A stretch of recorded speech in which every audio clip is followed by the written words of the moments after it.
A Pentagon study has revealed that 77% of young Americans do not qualify for military service without a waiver due to being overweight, drug use, or mental or physical problems. The study has raised concerns over the shrinking pool of potential recruits and the challenges of recruiting new military members. In addition, a new study warns that young adults in the United States carry an increasing burden of heart health risk factors, making it more likely they'll suffer a heart attack and stroke as they age. According to a study published in the Journal of the American Medical Association, more adults aged 20 to 44 are obese and diabetic than a decade ago, and they are more likely to have poorly controlled blood pressure. Researchers also found that young Black and Hispanic adults are more likely to suffer from these risk factors than white young adults. The study warns that the onset of these risk factors earlier in life is associated with a higher lifetime risk of heart disease and potentially life-threatening cardiovascular conditions, like a heart attack or stroke.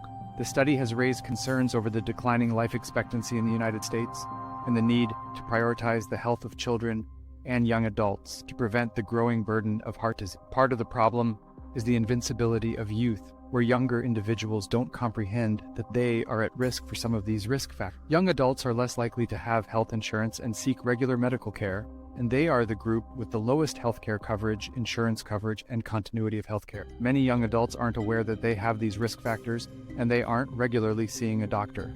The disparities found among Black and Hispanic adults likely stem from larger societal inequities, such as income inequality, inability to access healthy food, and inability to afford medications consistently. Black individuals also disproportionately face challenges accessing primary and preventive care. Over the past 4 decades, the average body mass index for young adults in the U.S. has risen by 4.5 points, according to a new study.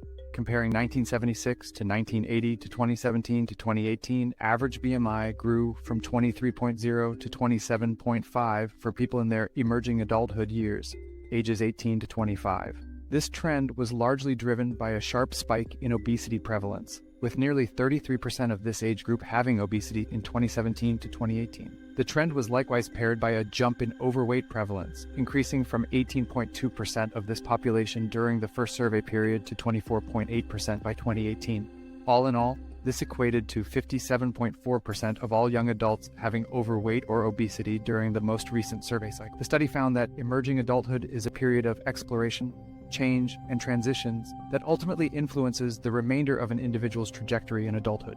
This may be an ideal time to intervene in the clinical setting to prevent, manage, or reverse obesity to prevent adverse health outcomes in the future. The findings fall in line with the bigger picture too.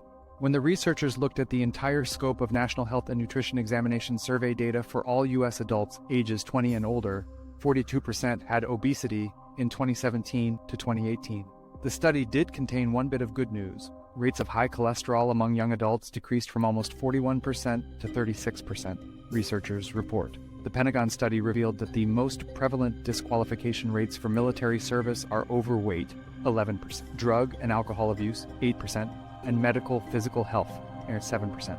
The largest increases in disqualification estimates observed between 2013 and 2020 were for mental health and overweight conditions. The concern over the shrinking pool of potential recruits has grown in recent years, and the study confirmed the challenges of recruiting new military members. The declining veteran population and shrinking military footprint have contributed to a market that is unfamiliar with military service, resulting in an over-reliance of military stereotype. The burden of heart health risk factors and obesity on young adults in the United States has major public health implications over the long term, especially as the U.S. population ages. The disparities found among Black and Hispanic adults likely stem from larger societal inequities and the need to prioritize the health of children and young adults to prevent the growing burden of heart disease. Do you believe this trend will continue for young Americans?